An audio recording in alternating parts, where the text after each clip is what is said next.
Evangelho que escreveu São Mateus, versículo de número 14 em diante. Tendo Jesus chegado à casa de Pedro, viu a sogra deste acamada e ardendo em febre. Mas Jesus tomou-a pela mão, e a febre a deixou. Ela se levantou e passou a servi-lo. Chegada a tarde, trouxeram-lhe muitos endemoniados, e ele meramente, com a palavra, expeliu os espíritos e curou todos os que estavam doentes, para que se cumprisse o que fora dito por intermédio do profeta Isaías. Ele mesmo tomou as nossas enfermidades e carregou com as nossas doenças. É preciso entender o texto. O texto é o seguinte: Jesus acabou de pregar o Sermão da Montanha, desceu a montanha na direção de Cafarnaum e foi se hospedar na casa que era a casa onde ele se hospedava. Era a casa de Pedro. Jesus não tinha casa. Ele era hóspede permanente na casa de Pedro. O dia tinha sido estafante.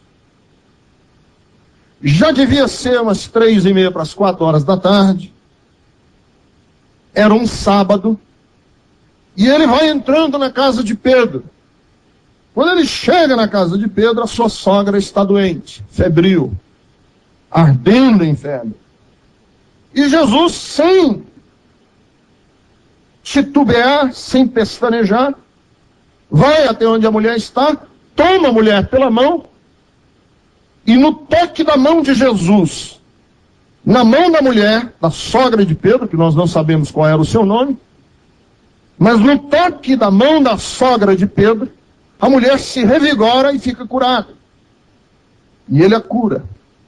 E esta cura, a mulher, imediatamente é curada da febre, se levanta, vai para a cozinha, começa a trabalhar, começa a servir, e quando é no fim da tarde, 5:30 para as 6 horas, no lusco-fusco, nesse crepúsculo de fim de tarde, as multidões começaram a vir, e era endemoniado, e era doente, e era gente padecendo. Estão na casa de Jesus, e Jesus começa a curar, expelir os demônios, e limpar as pessoas, e há uma verdadeira convulsão em Cafarnaum por aquilo que Jesus estava fazendo. Quais são as verdades básicas que nós podemos tirar desse texto? Primeiro, o que é que nós podemos aprender desse texto? Primeiro, doenças acontecem na casa dos amigos de Jesus. Jesus morava na cidade de Cafarnaum. E se tivesse uma casa em Cafarnaum que não podia ter doente dentro dela, qual era a casa? A casa onde Jesus está hospedado.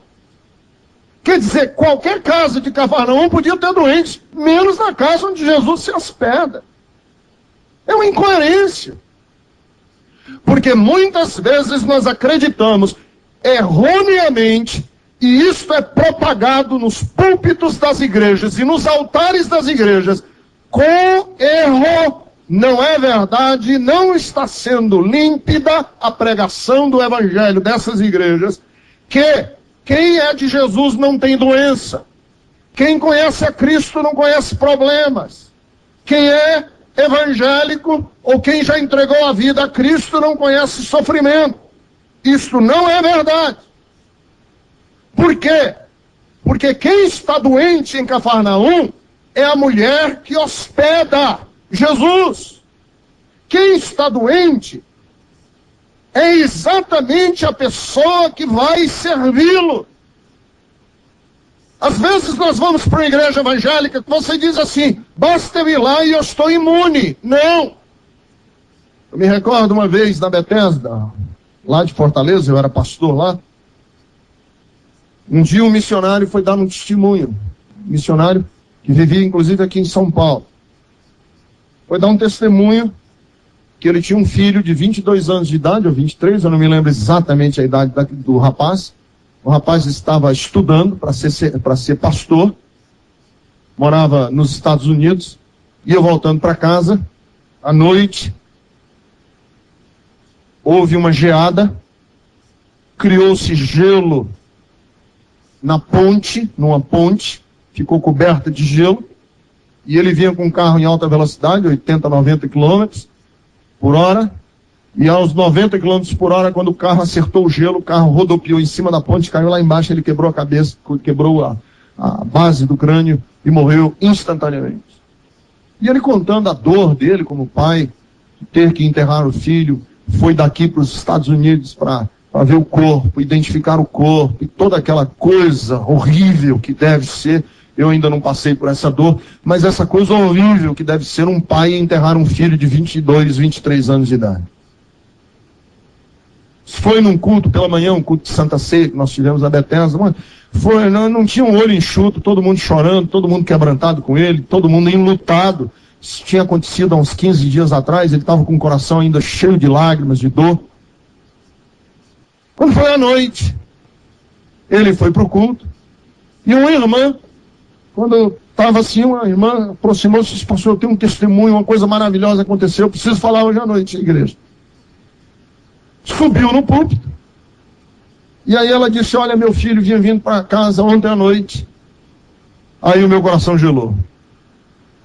Meu filho vinha para casa ontem à noite, carro, ele entrou numa curva, o carro sobrou na curva, ele não conseguiu fazer a curva, o carro rodou a curva abaixo, caiu dentro de um lago, de uma lagoa, o carro ficou submerso, e ele debaixo d'água conseguiu se desvencilhar do cinto de segurança, e não teve absolutamente nada, subiu no carro e ficou gritando para as pessoas que estavam passando lá em cima. As pessoas passaram e uma pessoa levou ele para casa, e ele está lá em casa hoje, tudo bem, e está ótimo de saúde. E aí ela disse assim: eu vim aqui dar esse testemunho para dizer para vocês que Deus sempre salva aqueles que Ele ama.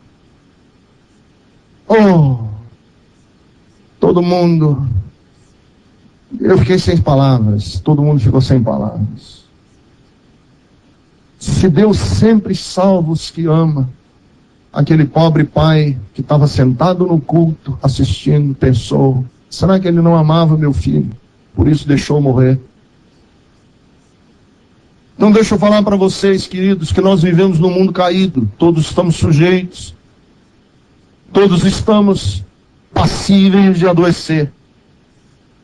O mundo sofre porque nós o condenamos pelo pecado. E a natureza inteira padece. Nós somos. Segunda coisa que nós aprendemos aqui do texto da sogra de Pedro é o seguinte: é que doenças, mal-estar e sinistros acontecem até contra aqueles que trabalham na obra de Deus. Tiago morreu degolado ao fio da espada de Herodes, no primeiro round da luta. A igreja ainda nem tinha começado direito. Os crentes ainda estão começando a tomar pé da situação. Vem Herodes e tchau. Mas como? Logo Tiago, podia ter matado Tomé, que era mais duvidoso. Mas logo Tiago, porque Tomé que não tem fé, é um cara que dá brecha. Esse sim que devia ter morrido. Mas logo Tiago. Porque é que a sogra de Pedro, que é quem vai fazer a comida, que vai dar descanso para Jesus naquela noite, é exatamente a pessoa que está doente. Eu não sei explicar, mas é ela que está doente. Terceira coisa que esse texto nos faz lembrar: que assim como é possível haver uma falência do sistema físico, é possível haver uma falência cumulativa espiritual.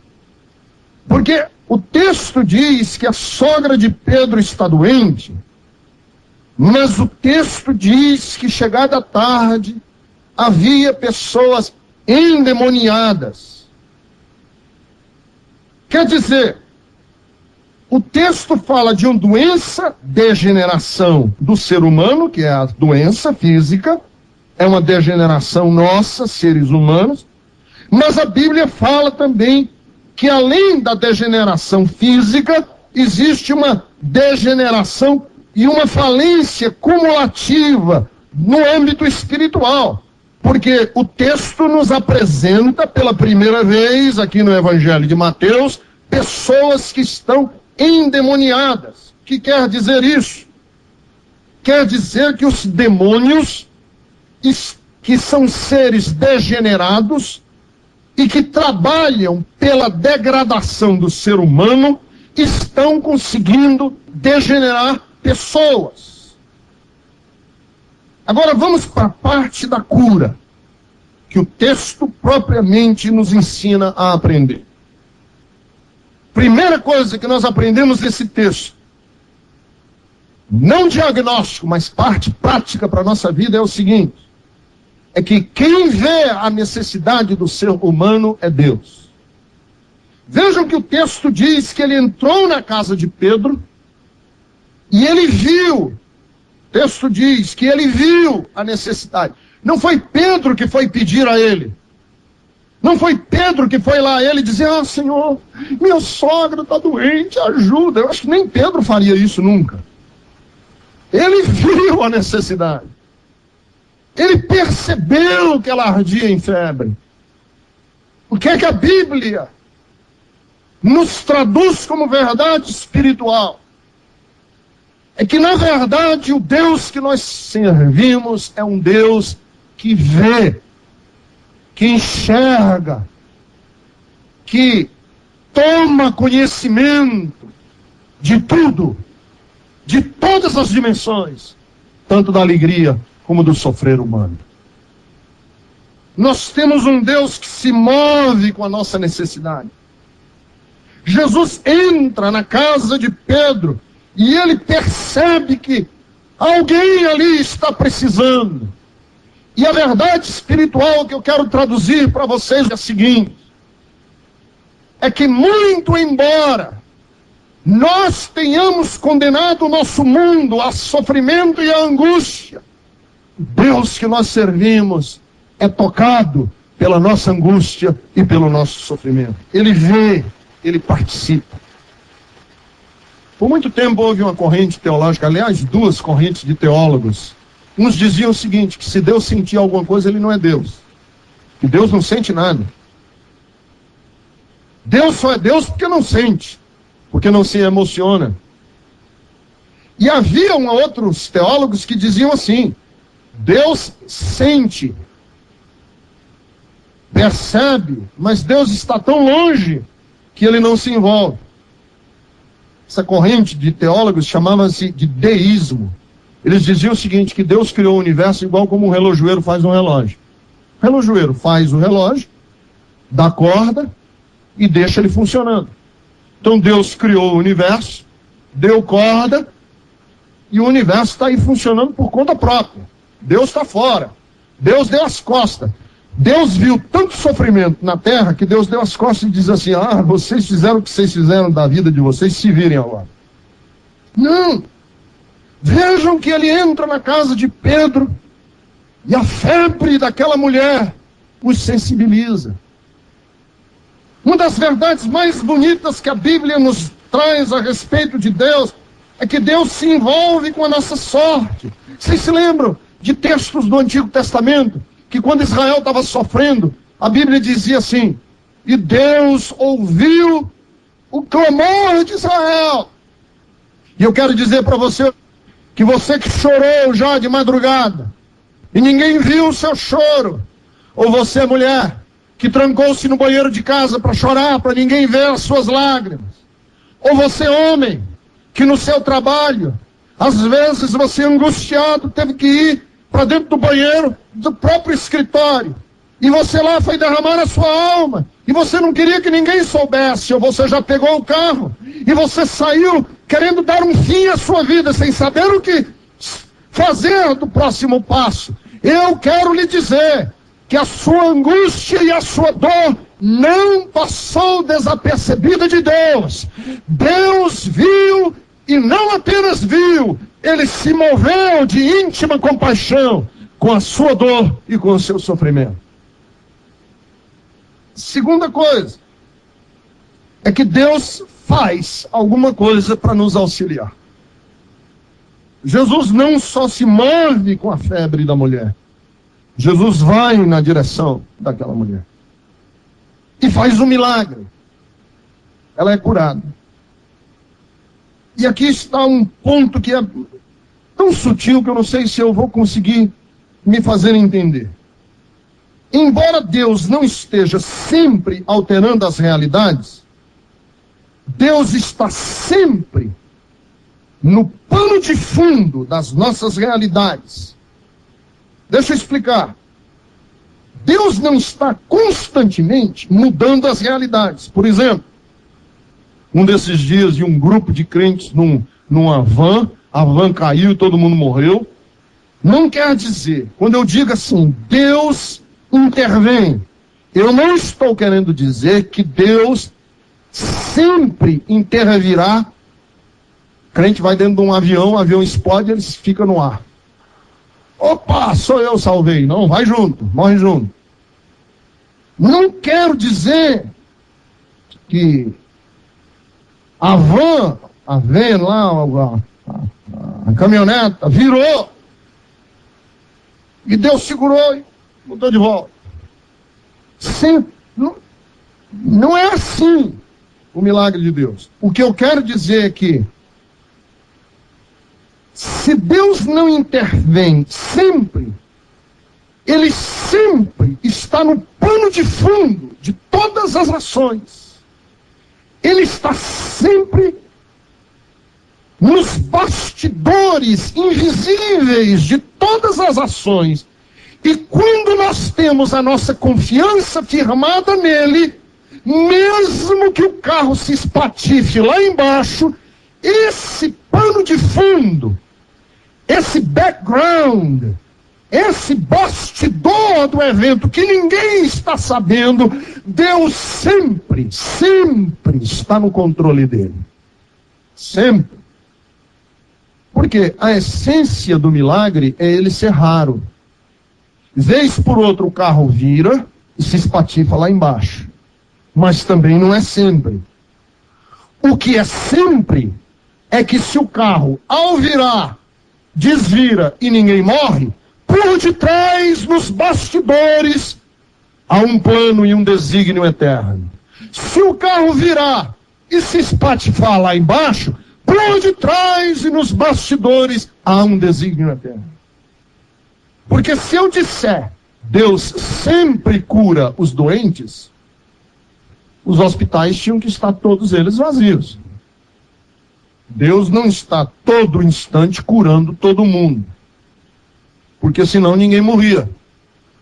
O que significa é que, doente ou vivo, saudável ou em necessidade, o pano de fundo, Deus está mexendo para que esse pano de fundo redunde em glória para o seu nome. Então, no caso da mulher, sogra de Pedro, foi milagre. Levantou e foi curada. Mas no caso de Timóteo, servo, auxiliar de Paulo, não foi curado. Ele tem que tomar água misturado com vinho, porque ele tinha problemas gástricos, e talvez o vinho que ele bebesse fosse muito forte, e ele precisa diluir um pouquinho para ele não ter tanta dor quando ele estiver bebendo vinho. Paulo leva chibatada nas costas, e Pedro é solto da cadeia. Paulo leva 39 chicotadas nas costas e rasga as costas dele toda. E um anjo abre as portas de Pedro para ele ir embora e Pedro não tem nada. Mas como é que pode? Esse aqui é teu filho, apóstolo dos gentios, levando chibatada nas costas. Aquele lá é teu filho, apóstolo entre os judeus. E as portas se abrem para ele. E aquele outro lá é teu amigo íntimo. E ele está degolado. Eu não estou entendendo. Não faz sentido, meu Deus. Não. Os eventos em si não fazem sentido. Mas eu não quero que vocês olhem os eventos. Eu quero que você olhe o pano de fundo, porque é nesse pano de fundo que eu vou fazer todo o sentido do mundo. Isto é fé. Fé é certeza de coisas que não se veem. É garantia absoluta de coisas que estão invisíveis e que eu não estou vendo. É eu estar na circunstância em que estiver, dizendo para o meu Deus o seguinte: Senhor, eu tenho confiança absoluta no teu caráter, e sei de uma coisa, que mesmo que as circunstâncias não me digam o que eu quero ouvir ou ver, eu sei de uma coisa: todas as coisas cooperam juntamente para o bem daqueles que amam a Deus e são chamados segundo o seu decreto. Terceira coisa que esse texto me ensina é que o amor de Deus é incansável. Depois de um dia estafante, de horas de ensino, depois que ele foi cercado por multidões contínuas, depois que ele cura a sogra de Pedro, será que ele ainda vai descansar? Não.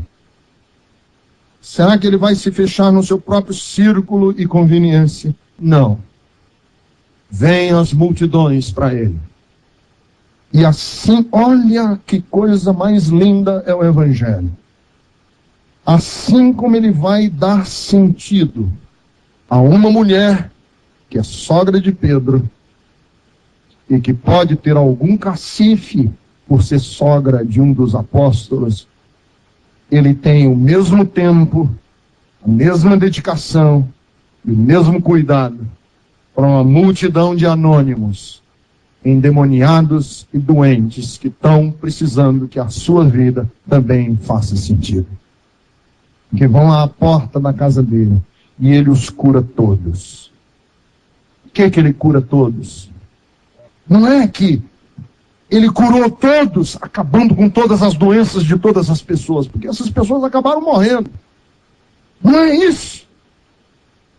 É que estas multidões, ao se encontrarem com Jesus, vão conseguir fazer com que suas vidas façam sentido, mas não no evento em si da cura, mas no que aquela cura vai desenvolver, que é o que realmente interessa, fazer sentido no plano espiritual.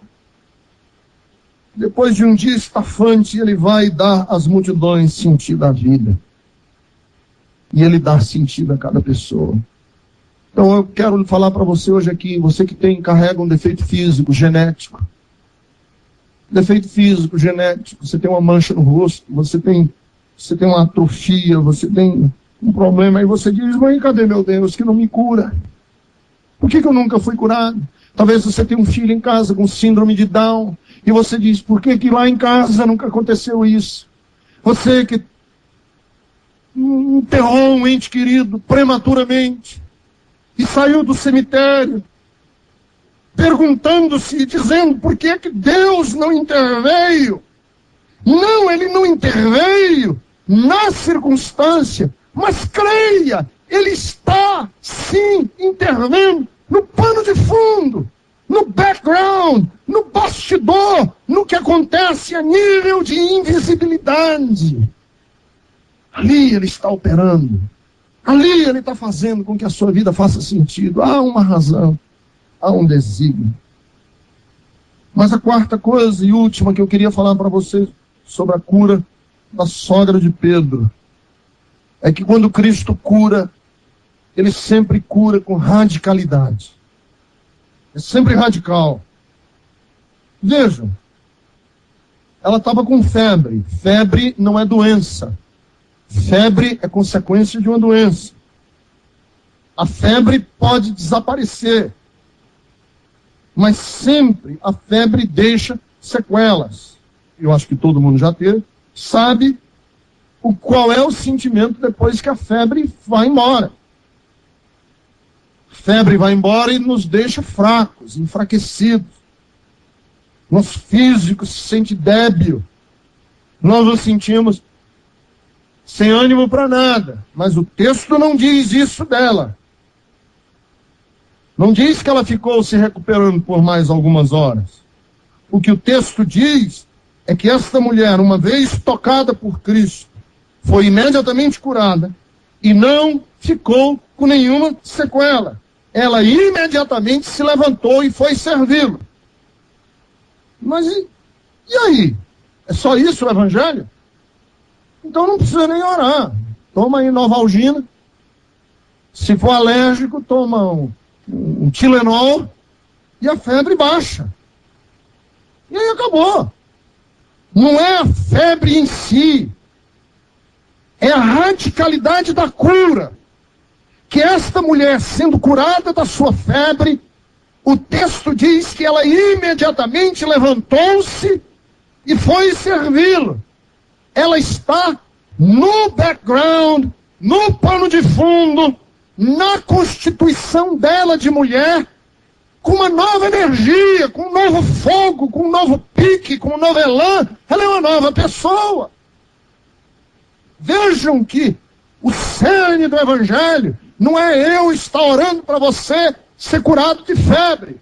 O cerne do evangelho é o que Deus pode operar no homem interior, na realidade espiritual da sua vida, a partir de uma intervenção dele numa realidade física. Não é Deus simplesmente está curando estrabismo, perna maior e perna menor. Não é Deus está curando problema de calvície, emagrecendo os gordos e engordando os magros. Não é este o cerne do evangelho.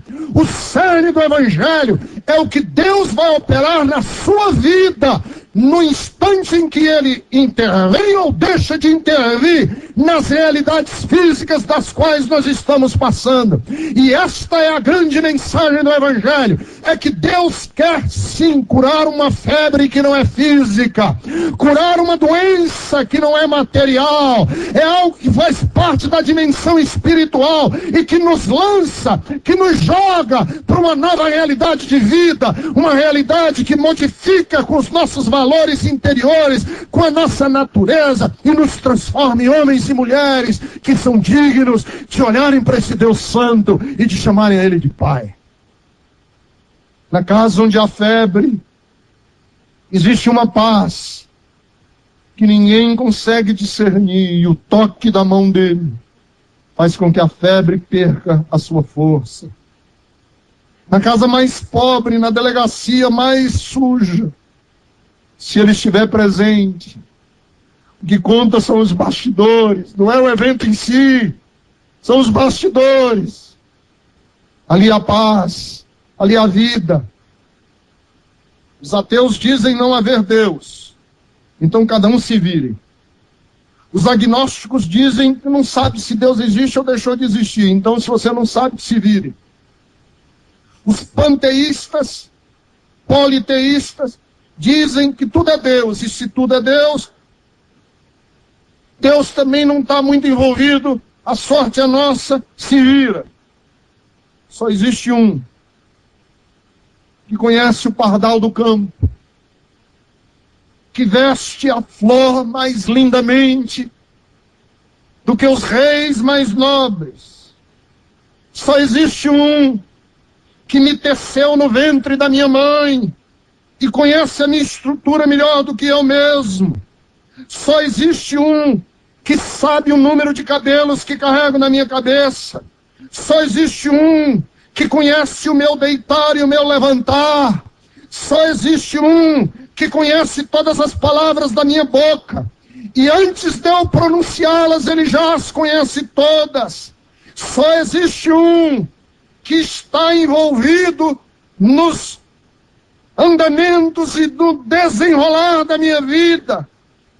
Não seria ele poderoso o suficiente para tomar a minha vida na realidade onde ela estiver e fazer com que ela tenha sentido?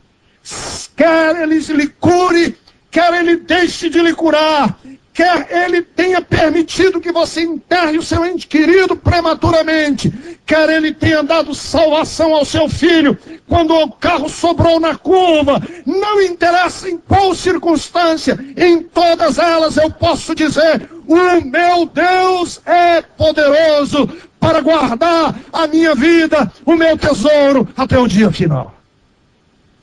Deus cuida de mim. E Deus está no controle de todas as coisas. Ele entrou na casa, viu uma mulher, tomou essa mulher pela mão e restabeleceu não só o corpo, mas restabeleceu a dimensão total da vida.